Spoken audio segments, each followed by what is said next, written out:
전쟁이다. 영적 전쟁에서 승리합시다. 네. 영적 전쟁에서 우리 함께 승리합시다. 예, 오늘 날씨가 너무 좋아서 아침에 제가 오늘 또 2시 반에 일어났는데요. 그래서 말씀을 이렇게 다시 점검하고 또 이렇게 옥상에 이렇게 올라갔는데 너무 좋은 거예요. 날씨가 좀 춥고 그렇지만 또 공기도 맑고 온 세상이 조용해서 또 이렇게 지역 사회를 바라보면서 이렇게 기도했는데 참 하나님께서 이렇게 내가 이 산지를 내게 주리라 그렇게 말씀하신 그 민수기 13장의 말씀인가요? 한 생각이 나더라고요. 그래서 우리 교회도 정말 꿈을 갖고 이렇게 하나님의 은혜 가운데 나가면 또 놀라운 또 하나님의 은혜가 또 임할 줄로 믿고 또 우리가 그렇게 사역을 해야 되지 않을까 그런 생각이 들었습니다. 우리가 계속해서 이 복음은 영적 전쟁이다. 또 이 말씀 두 번째로 또 은혜를 나누려고 하는데요. 우리가 잠깐 지난 시간에 말씀을 좀 이렇게 생각해 보려고 합니다. 복음에는 영적 전쟁이 있습니다. 우리가 처음 신앙생활을 시작할 때 누구나 다 이 영적 전쟁에 참여를 하게 되죠. 그래서 이 영적 전쟁이란 우리가 눈에 보이는 혈과 육의 싸움이 아니고 통치자들과 권세자들과 또 이 세상의 그런 어떤 주관자들 또 하늘에 있는 악한 영들에 대한 그런 싸움이라는 것을 우리는 들었습니다. 그리고 이 사탄은 본래 하늘에서 쫓겨난 천사들이고 그리고 이 사단이 하는 일은 천하를 꿰는 것, 속이고 유혹하는 일이 바로 사단이 하는 일이다. 그래서 이러한 이 사단의 영적 전쟁은 주로 어디서 일어나느냐면 우리의 생각과 마음에서 일어난다. 그래서 세상의 가치관, 욕심, 음란한 생각, 여러 가지 생각들을 그냥 사단이 뚝 던져놓고 우리로 하여금 반응을 체크하는데 우리가 조금이라도 방심을 하게 되면 사단은 그 즉시 우리의 생각으로 들어와서 미혹과 유혹과 거짓으로 우리의 생각을 혼미하게 만들어서 우리로 하여금 하나님을 떠나게 만들어 버립니다. 그래서 우리는 항상 어떻게 해야 된다고요? 우리의 생각과 마음을 예수님의 마음으로 채워야 되는 거죠. 영의 마음으로 채워야 됩니다. 성령의 은혜로 채워야 되죠. 그래서 성령이 충만할 때 사단은 숨어버립니다. 그래서 예배소에서 말하는 이 영적 전쟁은 하나님의 말씀과 기도로 그리고 그 진리 안에서 이 진리란 예수 그리스도를 말해요. 성경에서의 진리는 다 예수 그리스도예요. 그래서 그 예수 그리스도를 통해서 우리가 사랑과 의를 행하고 성령의 도우심으로 화평의 복음을 선포할 때 사단과 죄와 죽음의 통치에 맞서서 싸울 수 있다는 것입니다. 이것이 우리가 지난 시간에 들었던 말씀의 어떤 요약이에요. 오늘은 이 영적 전쟁을 어떻게 해야 하고 또 이 전쟁을 승리하기 위해서 우리가 갖추어야 할 전략과 전술에 대해서 한번 우리가 계속해서 묵상해보고 또 우리가 날마다 이 전쟁에서 승리하는 그런 저와 여러분들이 되기를 소망하면서 이 말씀을 전하려고 합니다. 자, 에베소서 6장 12절의 말씀인데요. 우리 같이 한번 읽어봅니다. 시작. 우리의 씨름은 혈과 육을 상대하는 것이 아니요 통치자들과 권세자들과 이 어둠의 세상 주관자들과 하늘에 있는 악의 상대함이라. 자, 이 말씀은 우리가 지난 시간에도 배웠듯이 잘 알려진 그런 어떤 구절이면서도 그와 동시에 또 잘못 이해하고 곡해가 되고 또 실제로 많이 무시되고 있는 구절이기도 합니다. 여러분, 오늘날 우리가 이 과학과 또 문명이 또 인간의 이성이 발달된 사회에서는 악한 영들의 존재에 대해서 무관심해지기가 쉽습니다. 그래서 많은 서구 그리스도인들은 이 영적 전쟁을 시작하는 것에서부터 실질적으로 어려움을 느낍니다. 그래서 이 영적 전쟁 운동이 어디서 일어났냐면 실제로 선교 현장에서 선교 현장에 가보면 무속신앙과 샤머니즘으로 인한 그런 영적 대결, 특별히 이 축사사역 귀신을 쫓아내고 또 여러 가지 그런 어떤 심령의 그런 어떤 변화들, 병고침 이런 일들이 선교 현장에서 많이 일어납니다. 그래서 선교학자들이 이런 어떤 영적 전쟁을 이 선교학에 비교해 가면서 그런 선교지에서 일어나는 그런 모든 일들을 어떻게 해 나갈 것인가, 거기에 대한 노력으로 그렇게 영적 전쟁에 대한 그런 어떤 생각들이 많이 또 이렇게 나타나기 시작했어요. 그래서 오늘 주제에 대해서 우리가 함께 나누려고 하는데, 여러분, 이 머리로는 우리가 악한 영들의 이 존재 가능성에 우리가 사실은 동의하면서도 일상생활에서는 그와 관련해서 우리가 아무런 행동을 짓지 않아요. 예를 들어서 질병이나 우울증 같은 이 개인의 문제를 우리는 심리학적, 사회적, 의학적 치료만을 유일한 방법으로 생각해요. 그리고 또 갈등과 고통과 이 분열이 일어나는데 서로를 미워하고 저주하며 살아갑니다. 그럼에도 불구하고 우리는 이것이 영적인 측면에서 우리는 전혀 생각하지 않는다는 거죠. 실제로 교회 안에서의 신앙생활도 영적인 차원이 많이 무시가 돼요. 지금은 어느 시대 때보다 이 영적 전쟁에 대한 바른 관점이 필요합니다. 그래서 만일 우리가 보이지 않는 이 세계에서의 사단과 그런 어떤 계략, 전략 이런 것들을 알고 있으면 우리는 승리할 수 있는 것이죠. 그러나 그러한 이 강력한 힘에 대해서 알지 못하면 우리는 반드시 패할 수밖에 없는 것입니다. 그래서 사단과 마귀는 이미 우리의 삶의 모든 영역을 장악하고 있고 그리고 통치하려고 합니다. 단지 우리는 이 간교한 그들의 정체와 활동에 대해서 잘 이해하지 못한다는 것이죠. 그래서 여러분, 우리가 이 영적 싸움에서 우리가 승리하기 위한 가장 중요한 근간이 되는 요소가 뭐냐면은 바로 기도입니다. 저는 오늘 여러분들에게 이 기도와 말씀에 대해서 좀 구체적으로 얘기를 드리려고 합니다. 여러분, 우리가 군에 입대를 하면 가장 먼저 하는 게 뭘까요? 여성분들은 잘 모르겠지만 제식훈련을 제일 먼저 합니다. 첫째 주에는 5주간의 군사훈련이 있으면 첫째 주에는 제식훈련을 해요. 이 제식훈련의 목적은 지휘자의 명령에 조건 반사적으로 그 명령에 순종할 수 있도록 그렇게 훈련시키고 또 부대의 행동을 통일시키는 겁니다. 군인은 일사불란하게 통일이 돼야 돼요. 그래서 이렇게 행동을 통일함으로 인해서 단결심을 갖게 하고 또 협동심을 고양합니다. 그래서 이 제식훈련은요, 군인의 기본 자세. 그동안 민간인으로서 살았던 그것을 다 벗어버리고 이제 군인으로서의 기초적인 단계, 정말 군인답게 당당하게 의젓한 모습을 갖춤으로써 궁극적으로는 전투력을 향상시키는 게 바로 이 제식의 그런 목적이에요. 마찬가지입니다. 기도는요, 우리가 이 영적 전쟁에 임할 수 있는 기본적인 하나님의 군사로서의 자질과 역량을 갖게 합니다. 그래서 여러분들 영적 싸움을 하기 위해서는 제일 먼저 뭘 해야 되느냐? 여러분들이 기도로 들어가야 돼요. 사도 바울도 에베소에 있는 이 교회들에게 편지를 쓰면서 그들에게 이 영적 전투를 해야 하는 그런 어떤 마음과 생각을 전하면서 에베소에 있는 교회들에게 편지를 보냅니다. 그리고 에베소에 있는 많은 교회들에게 하나님께서 이 전쟁에서 승리할 능력 주시기를 간절히 기도하는데요. 그것이 에베소서 3장 15절과 16절에 있습니다. 자, 우리 같이 한번 읽어보겠습니다. 시작. 이름을 주신 아버지 앞에 무릎을 꿇고 비노니 그의 영광의 풍성함을 따라 그의 성령으로 말미암아 너희의 속사람을 능력으로 강건하게 하시오며. 자, 지금 사도 바울이 13절에 지금 무릎 꿇고 하나님 앞에 기도하고 있는 것입니다. 지금 이 영적 전쟁을 위해서 지금 기도해야 되는데 지금 16절에 보면 우리의 속사람을 그리스도의 능력으로 강건케 해달라고 그렇게 기도합니다. 여기서 그리스도의 능력으로 강건케 하기 위한 대상이 바로 뭐냐면 속사람이죠. 우리의 속사람이 강건해져야 된다는 것입니다. 여러분, 이 속사람이라는 것은 우리의 이 본질적인 실체를 말해요. 지성이나 감성이라기보다는 바로 영을 말합니다. 어떻게 우리 내면의 이 속사람, 나의 실제적인 영이 강건해질 수 있을까? 그것은요, 성령의 기름 부으심이 되어야 된다는 거예요. 성령의 능력이 우리 안에 부어지고 행하시도록 여러분들 기도해야 된다는 것이에요. 성령께서 완전히 나를 소유하시고 내 삶에 개입하도록 우리가 구하고 또 하나님께 간구할 때에 그 성령의 능력으로 말하면 우리에게 뭐가 임하느냐면 주의 권능이 임하는 겁니다. 주의 권능이 임하는 거예요. 그 제자들도 예수님께서 마지막으로 하늘나라에 올라가실 때 그들이 성령 임할 때까지 뭐 했어요? 기다린 거예요.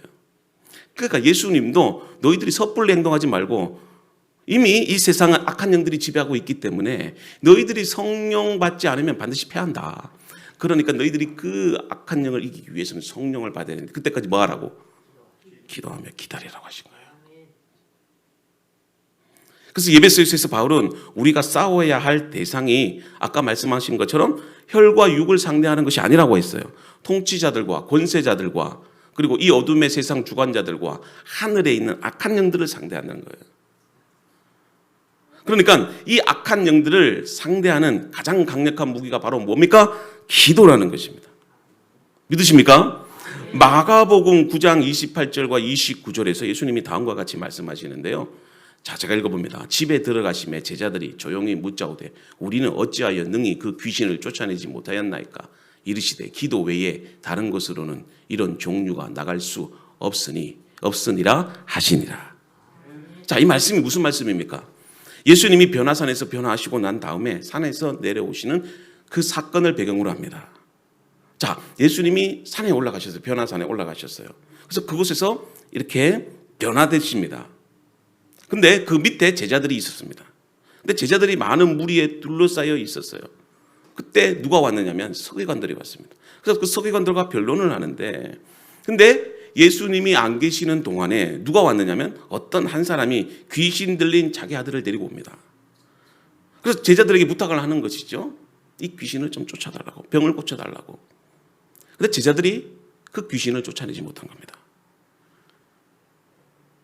아마도 거기에 왔던 많은 사람들, 또 자기 아들을 데려왔던 아버지가 기대감을 갖고 고쳐달라고 했는데 고치지 못했어요. 그러니 얼마나 많이 실망했겠습니까? 근데 그때다 싶어서 서기관들이 제자들을 붙들고 늘어지면서 공격하는 겁니다. 아마도 제자들은 이 귀신 들린 아이를 고치지 못함으로 인해서 부끄럽고 창피했을 거예요. 수많은 사람들 앞에서 또 서기관들이 계속해서 공격합니다. 논쟁을 벌이는데요. 심지어는 이 귀신 들린 아이의 아버지가 예수님이 내려오시는 것을 보고 예수님께 지금 고자질을 하는 겁니다. 9명의 제자들은 예수님과 따로 있었을 때 왜 자기들은 귀신을 쫓아내지 못했는지 그 제자들이 예수님께 물어보는 거죠. 거기에 대한 해답이 뭐라고요? 자, 읽어봅시다. 시작. 이르시되 기도 외에 다른 것으로는 이런 종류가 나갈 수 없으니라 하시니라. 지금 제자들이 왜 귀신을 쫓아내지 못했던 것입니까? 기도하지 않아서 그래요. 기도가 없었기 때문이라는 것입니다. 여러분, 기도는요 귀신을 쫓아내는 가장 강력한 무기예요. 능력 있는 기도는 믿음의 기도이며 선포하는 기도입니다. 그래서 여러분들 귀신 들렸다 생각이 들 때 정말 여러분들이 영적으로 혼란스럽고 힘들 때 예수 이름으로 담대하게 선포하십시오. 그럴 때 귀신은 떠나가게 됩니다. 사도행전 3장에 보면 베드로와 요한이 기도하기 위해서 성전에 올라갑니다. 그때 성전 미문에 앉아있던 이 구걸하는 안전뱅이를 만납니다. 그래서 아마도 돈을 요구했겠죠. 뭔가 얻을 수 있을까 싶어서 베드로와 요한에게 구걸을 합니다. 그럴 때 베드로는 뭐라고 합니까? 은과 금은 내게 없지만 내게 있는 것으로 내게 주노니 나사렛 예수 그리스도의 이름으로 일어나 걸으라. 손을 잡고 일으킨 겁니다. 그러자 그가 어떻게 되는 겁니까? 걷고 뛰고 하나님을 찬양하고 이를 본 사람들이 기이 여기며 크게 놀란 거죠. 아버지 하나님의 영광이 선포가 된 것입니다. 마찬가지입니다. 믿음의 기도라는 것은 예수 이름으로 선포할 때 능력이 나타납니다. 왜냐하면 예수 그 이름에 능력이 있고 생명이 있습니다. 믿음으로 여러분들이 선포하며 하나님 앞에 예수 이름으로 귀신아 나가라 명하면 귀신 나가게 되어 있는 거예요. 세상의 유혹과 마귀의 시험을 이기는 일은 바로 기도입니다. 우리에게 있어서 가장 큰 능력이 바로 뭔 줄 아십니까? 기도예요. 기도. 여러분 기도로 악한 영을 상대하는 거예요. 지식으로 상대하는 게 아닙니다. 세상의 방식으로 이겨나가는 게 아니에요. 무슨 심리학? 천만의 말씀이에요. 무슨 교육? 악한 영은 심리학과 교육과 철학과 이런 걸로 되는 게 아닙니다. 기도로 승리하는 것입니다.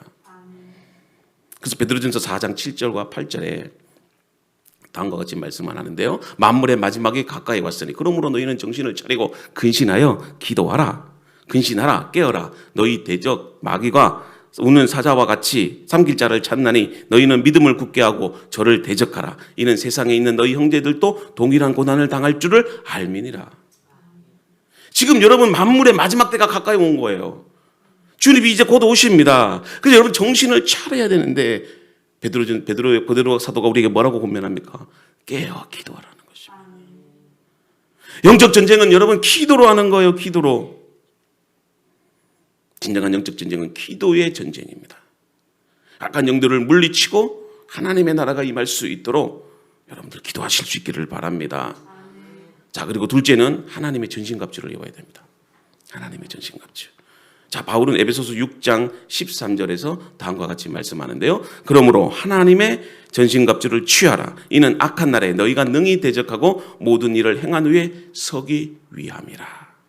자, 여러분 우리가 기억해야 될 것은 영적 싸움은 내가 하는 것이 아니라 그리스도께서 하시는 겁니다. 악한 영들의 싸움에서 때로는 공격을 하고 여러분 방어를 해야 되는데 그러기 위해서 우리가 해야 될 게 뭐냐면 영적으로 무장을 해야 됩니다. 바울은 이 영적 전쟁을 하기 위해서 지금 하나님의 전신갑주를 취하라 그렇게 말씀하고 있어요.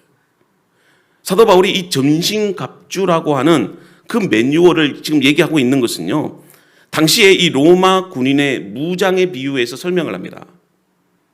14절 이후로부터는 여러분들이 하나님의 전신갑주가 무엇인지 아마 잘 알고 있을 거예요. 그리고 어떤 역할을 하는지도 여러분들에게 바울이 설명을 하는데 한마디로 요약해서 설명을 하면요. 이겁니다. 영적 싸움은 내가 하는 것이 아니라 그리스도께서 하시는데 여러분들 내가 그리스도와 함께 연합을 통해서만 악한 영적 세력에게 대항할 수 있고 승리한다는 거예요. 그러니까 하나님의 전신갑주를 입는다는 말은 뭐 의의 호신경도 있고 또 이렇게 방패를 갖고 또 검을 가지고 여러 가지 그런 어떤 군사들이 가져야 될 그런 어떤 방어적이고 공격적인 그 무기를 취하는 건데 그게 다 어떤 의미냐면 전신갑주를 취한다는 것은 내가 그리스도와 연합되는 거예요. 그리스도와 내가 하나가 되는 겁니다. 자, 그러면 내가 그리스도와 연합된다는 말이 뭐냐면 내가 이제부터 그리스도의 은혜를 덧입는 걸 말해요. 그래서 구원은 영적 싸움에서의 승리를 말하는데 여러분 구원은 은혜로 되는 것이잖아요. 근데 그 은혜로 되는 것이 뭐냐면 하나님의 전신갑주를 취하는 거예요. 예수 그리스도의 십자가와 부활로 완성이 되는데 그 구원의 첫 출발을 우리가 세례로부터 시작을 하는데 여러분 세례라는 의미가 뭐냐면 예수와 내가 하나 되는 사건이에요. 그전까지는 내가 예수와 분리된 삶을 살았어요. 내 마음대로 살았던 거죠. 그런데 내가 예수 그리스도를 주로 고백하고 세례를 받는다는 것은 이제 내가 하나님께 속한다는 거예요. 예수 그리스도와 하나가 된다는 거예요. 그래서 그리스도께서 영이 내 안에 들어오게 되죠. 그때부터. 그래서 그리스도와 십자가가 하나 되는 사건. 여러분 이거는 무엇을 말하느냐면 십자가와 부활. 이게 본질적인 의미예요. 십자가와 이 부활이 하나 되는 사건이에요. 그리스도와 내가 하나 되는 사건인데 여러분 이거 잘 이해를 하셔야 됩니다. 그걸 로마서 6장 10절에서 다음과 같이 말씀해요. 읽어봅시다. 시작. 그가 죽으심은 죄에 대하여 단번에 죽으심이요 그가 살아계심은 하나님께 대하여 살아계심이니 여러분 영적 승리의 방법은 내가 그리스도와 함께 날마다 죄에 대해서 죽는 거예요. 근데 우리가 세례를 받고 하나님의 은혜를 덧입게 되는 그 순간 이제 성령께서 내 안에 오심으로 그리스도와 내가 하나가 되는데 이제는 내가 죄에 대해서 죽어야 돼요. 그런데 그리스도와 내가 하나가 됐기 때문에 그리스도께서 나를 위해서 죽으셨기 때문에 내가 십자가에 달리지 않아도 그리스도의 그 십자가의 죽으심이 나의 대속이 되는 거예요. 믿으십니까? 그걸 하나님께서 연합된 우리로 하여금 그것을 인정해 주신다는 거예요. 우리가 십자가에 달린 것은 아닙니다.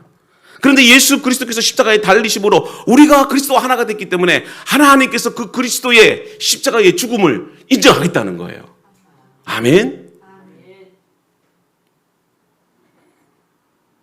그래서 영적 전쟁을 우리가 승리하기 위해서는 그리스도와 함께 나 혼자 죽는 게 아니고 주와 함께 날마다 뭐에 대해서? 죄에 대해서 죽는 거예요. 죽어야 사는 겁니다, 여러분. 내 안에 죄가 있는 이상 절대로 영적 전쟁에서 승리치 못해요. 제가 유학 생활을 할 때 저는 정말 이 유학 생활을 통해서 제 자신의 그런 신학과 모든 그런 어떤 구원론 심지어는 나의 모든 것들이 다 이렇게 바뀌게 됐는데, 제가 이분의 강의를 듣는데요, 막 내적 치유하고 그런 영적 세계에 대해서 강의를 그때 막 세미나도 하고 막 그랬어요. 찰스 크래프트. 제가 그때 이제 그 핀이라고 하는 그 선교적 교회 동아리를 그렇게 했었어요. 제가 총무를 맡았는데, 그 모든 그런 어떤 세미나라든지 또 워크숍이라든지 이런 것들을 준비해 갔는데, 이분이 바로 영적 전쟁과 또 내적 치유에 대해서 전문가예요. 지금도 책에 나와 있는데, 그분이 이 영적 전쟁과 치유에 관해서 다음과 같이 말합니다. 귀신보다 쓰레기 치우기가 우선되어야 된다는 겁니다. 이 말이 뭐냐면, 아마 아시는 분은 알 거예요. 이 교수님은 사람들이 이 축사사역에 관해서 이야기하는 것을 많이 듣습니다. 근데 오늘날 한국 교회가 이 축사사역을 잘못 이해하고 있어요. 그래서 많은 사람들이 다짜고짜고 그냥 준비도 안 된 상태에서 귀신을 대적한다고 하는데, 오히려 그것 때문에 두 가지 문제점이 야기된다는 겁니다. 이 귀신 축사사역도 이거 아무나 하는 게 아니라는 거죠.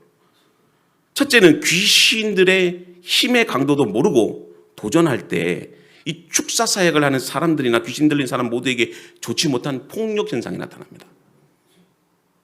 그리고 둘째는 내가 쓰레기라고 부르는 치유되지 않는 이 상한 감정의 양이 너무 많아서 일단 나갔던 귀신들이 다시 그 사람 속에서 쉽사리 들어온다는 거예요.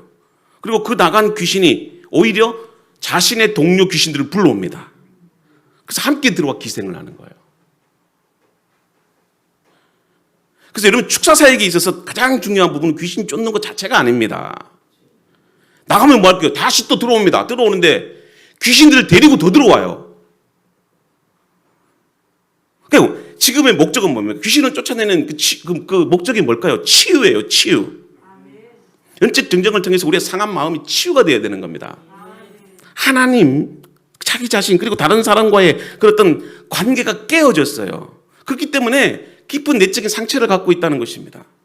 근데 그 치유가 성령의 능력 하에서 이루어지지 않고서는 온전히 치유가 되지 않는 거예요.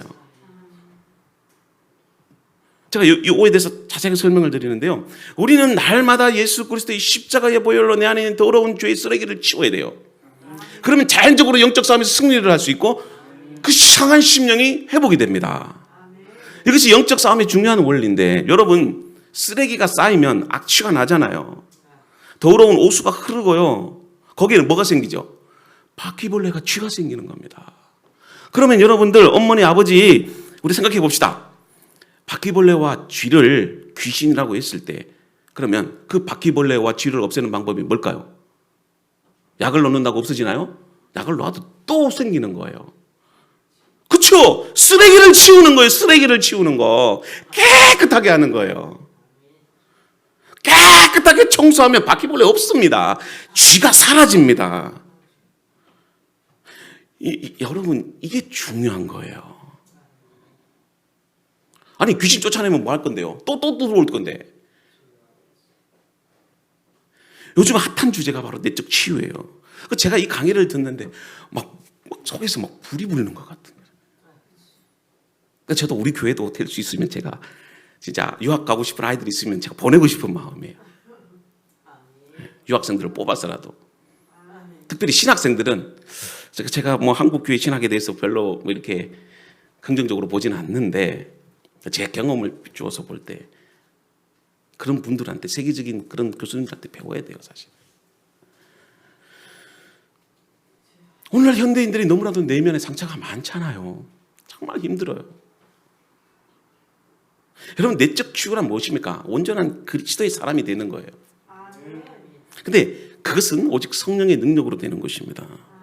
인간이 갖고 있는 이 질병 중에 대다수 상한 감정이나 영적인 문제와 그런 어떤 친밀한 관계를 맺고 있기 때문에 우리가 이 성령의 인도하심을 구하면 성령께서 여러분들의 그 깊은 내면의 상처와 그리고 아픔까지도 하나하나 치유해 주시는 거예요. 그것이 치유가 될 때 여러분들이 질병, 고통, 아픔, 상처, 괴로움, 우울증 이런 것들로부터 자유함을 얻을 수 있는 거죠. 현대인들이 우울증 걸렸다고 아무리 병원에 가서 뭐 상담을 받고 치유를 받아도 그 우울증은 또 반복되는 거, 나타나는 겁니다. 여러분들의 내면을 예수 그리스도의 십자가의 보혈로 깨끗하게 이렇게 치우십시오. 그럴 때 우리 안에 하나님의 영이 임하는 겁니다. 쓰레기가 있으면 쌓이는 거는 뭔 줄 아십니까? 바퀴벌레와 쥐만 쌓여요. 근데 내면을 청소하면 들어오는 거는 성령님이 들어오죠. 그럴 때 우리가 세상을 이겨나갈 수 있는 겁니다. 자, 마지막으로 이제는 방어만 필요한 것이 아니라 공격도 해야 돼요. 근데 그 공격이 뭐냐면 성령의 검이에요. 성령의 검. 하나님의 말씀으로 여러분들 물리치는 겁니다. 그러니까 영적 무장의 처음과 끝은 말씀입니다. 자, 에베소서 6장 14절과 17절인데 우리 같이 한번 읽어봅시다. 시작. 그런즉 서서 진리로 너희 허리띠를 띠고 의의 호신경을 붙이고 평안의 복음이 준비한 것으로 신을 신고 모든 것 위에 믿음의 방패를 가지고 이로써 능히 악한 자의 모든 불화살을 소멸하고 투구와 성령의 검 곧 하나님의 말씀을 가지라. 자연스럽게 17절 구원의 투구 성령의 검 곧 말씀으로 연결시키는 거예요. 지금 바울이 영적 전쟁을 말하면서 로마 군인이 전쟁에 나갈 때 어떻게 무장을 하고 나가는지 그 예를 들어서 지금 14절부터 17절에 설명하고 있어요. 자, 14절 맨 처음에 나온 게 바로 진리의 허리띠예요. 여러분들 이걸 알아야 풀 수가 있습니다. 그럼 진리의 허리띠는 요즘 군대에서 군대 가면 뭐를 주느냐면 요대 탄대를 줍니다. 탄대. 그 탄대에다가 이렇게 이제 여러 가지를 뭐 이렇게 탄피가 아니고 총 넣는 그게 뭐죠? 이게 탄알집인가요? 그런 것도 넣고 또 여러 가지 그런 어떤 무기들을 이렇게 장착을 합니다. 그러면서 이렇게 또 X 반도가 있어요. X 반도가 맞죠? 저 군대 제대한 지 오래돼서 X 반도가 딱 이렇게 고정을 시켜줍니다. 이거는 뭐냐면은 이제 그 다음 행동을 전투를 하기 위한 준비를 의미해요. 그래서 허리띠를 딱 맸을 때 비로소 군인이 싸울 준비가 된 겁니다. 당시 허리띠는 가죽으로 만들었는데 허리를 단단하게 받쳐줄 뿐만이 아니라 이 늘어진 옷을 묶어서 활동의 전쟁을 하는데 방해받지 않는 그런 역할을 해요. 그래서 거기에다가 뭘 하냐면 칼집을 넣고 다른 장비들이 흐트러지지 않도록 제자리에 있을 수 있도록 고정시켜주는 역할이 바로 허리띠입니다. 근데 바울은 허리띠를 말하면서 그 앞에 수식하는 단어를 주는데 뭐냐면 진리로 허리띠를 띠라고 합니다. 그러니까 우리 전쟁 준비를 나가기 위해서는 그 진리는 누구라고 했어요? 예수님. 그러니까 로고스를 말하는데 성경에서의 진리는 예수 그리스도예요. 그러니까 말씀이 육신이 돼서 예수 그리스도로, 그리고 이 바울은 로마 군병들이 무장할 때 제일 먼저 허리띠를 띠는 것처럼 영적 싸움에 나가기 위해서 제일 먼저 예수 그리스도의 말씀을 굳게 믿고 나가야 되는 겁니다. 그래서 17절에 이렇게 정리를 하지 않습니까? 우리 같이 읽어봅시다. 시작. 구원의 투구와 성령의 검 곧 하나님의 말씀을 가지라. 그러니까 바울은 이 영적 전쟁의 시작을 말씀으로 그리고 끝을 말씀으로 결론 맺는 거예요. 그래서 영적 싸움에서도 방어도 중요하지만 공격의 무기도 필요한데, 여러분 방어만 하면 뭐겠습니까? 방어는 전쟁에서 승리는 못 가져와요. 지킬 수는, 생명을 지킬 수 있어도. 그러나 전쟁의 승리는 공격을 해야 돼요. 고지를 점령해야 돼요. 근데 우리가 고지를 점령하는 공격의 무기가 뭡니까? 성령의 검, 곧 하나님의 말씀. 그러니까 예수님은 사단의 공격 무기가 뭐다? 하나님의 말씀이잖아요. 그래서 마태복음 4장 여러분들 11절부터 11절에 자, 지금 이 장면이 뭐냐면 예수님께서 사단에게 시험을 받는 건데 그 시험을 무엇으로 이겨나가느냐? 지금 반복대가 단어가 있는데 여러분 기록되었을 때. 자, 4절에 보니까 기록되었을 때 또 있죠. 그리고 6절에 보니까 기록되었을 때, 또 7절에 보니까 기록되었을 때, 그리고 10절에 보니까 말씀하시되 기록되었을 때, 다 뭡니까? 하나님의 말씀으로 이긴 거예요. 다른 거 안 하셨어요. 말씀으로 사단을 이긴 겁니다. 여러분의 가슴 속에 새겨진 하나님의 말씀, 그것이 사단의 공격을 무찌르는 가장 강력한 공격 무기예요. 그래서 제가 여러분들, 우리 교회가 매일 성경을 가지고 새벽마다 여러분들에게 묵상하자고 그렇게 선포를 했고, 하나님의 말씀을 성경 일독하자. 그래서 감사한 것은 드디어 이제 올라왔네요. 성경 일독이 얼마나 감사한지 몰라요. 날마다 우리가 영적 전쟁에서 승리하자 그러면서도 공격 무기도 없이 뭘 승리를 할 겁니까? 그러므로 우리는 날마다 성경을 읽고 그 말씀을 가지고 그 말씀에 의지해서 살아야 돼요. 그래서 우리 교회도 무리할 정도로 이 방송 성대를 한 게 여러분들로 하여금 집에 앉았을 때나 차를 타고 갈 때나 길을 갈 때나 그렇잖아요. 우리가 또 새벽 예배 못 드릴 수도 있어요. 바쁜 일상생활 가운데. 그러면 또 우리가 이렇게 방송을 통해서 유튜브를 통해서 매일같이 방송을 듣고 하나님 말씀 붙잡고 살아가고. 여러분 일주일 동안 정말 승리하기를 원하십니까? 그렇다면 예배 때 받은 말씀 잘 간직하고 그것을 실천하려고 하는 노력이 있어야 됩니다. 우리가 매일 성경 큐티책을 가지고 새벽기도 말씀을 묵상하잖아요. 또 유튜브 방송을 통해서 또 송출하잖아요. 특별히 우리 교회는 다른 교회랑 달리 또 오늘의 말씀과 기도 송출하잖아요. 그러니까 제가 기도를 하더라도 그냥 감성적인 기도 안 한다 그랬어요. 그냥 예를 들어서 이런 거죠. 뭐 오늘 하루도 잘 살게 해주시고, 뭐 우리 애들 학교 공부 잘하게 해주시고, 그리고 또 오늘 우리 뭐 돈이 부족한데 돈 주시고, 뭐 이렇게 할 수도 있어요. 근데 우리는 그런 기도 안 하잖아요. 매일 성경에 나타난 그 본문의 말씀을 가지고 그 말씀에 근거해서 기도하잖아요. 우리가 그 기도 한번 들어보세요. 다 말씀이에요. 우리 교회 멋지지 않습니까? 네.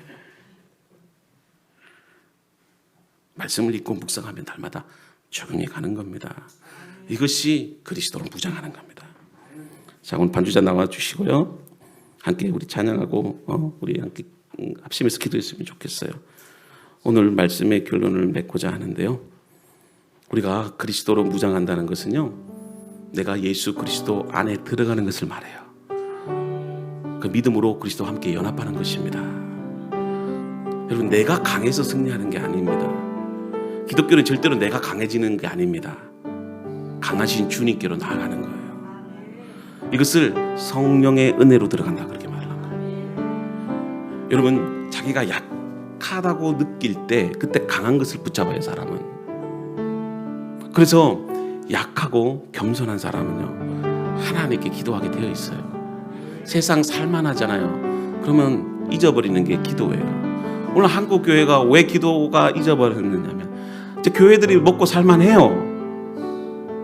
점점 잃어버리는 것은 기도예요. 전 너무 마음이 안타까워요.